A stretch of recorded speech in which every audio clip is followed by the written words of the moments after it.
सद्गुरू friends, आज आपण करणार आहोत हिरव्या मिरचीतला पालकाचा गरगट्टा। आपला गरगट्टा हिरव्या मिरचीतला होणार आहे।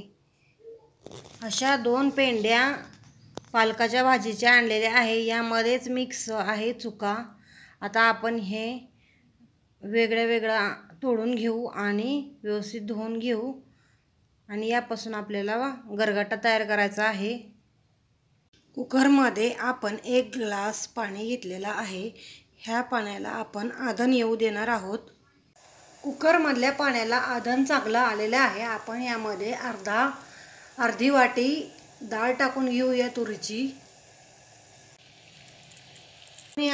आपण यामध्ये डाळ घालून घेतलेली आहे। आता आपण पालकाची भाजी नीट करून धुवून व्यवस्थित ह्यामध्ये टाकणार आहोत। अशा पद्धतीने आपली डाळ अर्धी शिजत आलेली आहे। यामध्ये आपल्याला आता पालक धुवून चिरलेले पालक टाकणार आहोत। अशा पद्धतीने आपण यामध्ये पालकची भाजी टाकणार आहोत। अशा पद्धतीने आपण सगळीच पालकाची भाजी टाकणार आहोत आणि याला 2 ते 3 शिट्ट्या करून घेणार आहोत। आपण आता मिरच्या भाजून घेतलेल्या आहेत। आता मिरच्या आणि लसूण मिक्सरच्या भांड्यामध्ये आपण बारीक करून घेणार आहोत। यामध्ये मीठ, लसूण आणि मिरची घातलेली आहे। आता आपण हे मिक्सर जारमधलं वाटून घेणार आहोत। अशा पद्धतीने आपली मिरची बारीक करून झालेली आहे। अशा पद्धतीने आपला गरगट्टा शिजलेला आहे। आता याला आपण गरगटून घेणार आहोत आणि फोडणी देणार आहोत। यामध्ये आपण कूट शेंगदाण्याचं आणि मीठ टाकून घेतलेले आहे आणि गरगटणार आहोत। अशा पद्धतीने आपली मिरची बारीक करून झालेली आहे। आता ही आपण याच गरगट्यामध्ये टाकणार आहोत आणि गरगटून घेणार आहोत। गरगट्यामध्ये आपण मिरची टाकून घेतलेली आहे। आता आपण याला फोडणी देणार आहोत। आपण कढईमध्ये तेल गरम करण्यासाठी ठेवणार आहे। कढई गरम झालेली आहे। आता तेल ओतणार आहोत। तेल ओतलेले आहे। आता गरम करण्यासाठी ठेवणार आहोत।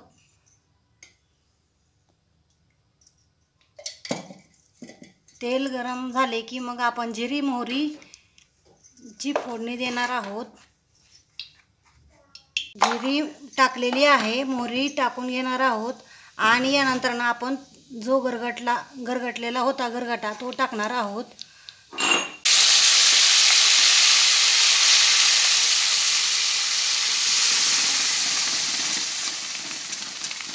भाजी टाकून घेतलेली आहे। आता यामध्ये आपल्याला जितके लागेल तेवढे पाणी टाकून घेणार आहोत। ते कुकर पण विसरून टाकून घेणार आहोत आणि आपल्या भाजीला आता शिजू देणार आहोत। तुम्हाला आपली भाजी कशी वाटली ते कमेंटमध्ये सांगा। लाईक करा, शेअर करा, सबस्क्राईब करायला विसरू नका। सबस्क्राईब करायला तुम्ही खूप विसरता हो, तुम्ही सबस्क्राईब करा।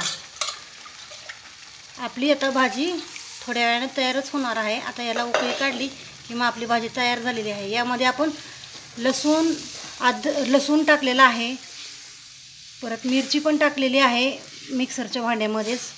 त्यामुळे आपल्याला नुसती फोडणी देऊन घेतलेली आहे।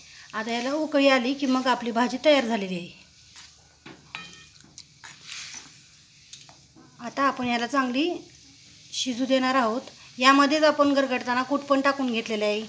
नुसते याला फोडणी द्यायची। आपली फक्त 5 मिनिटात भाजी तयार झालेली आहे।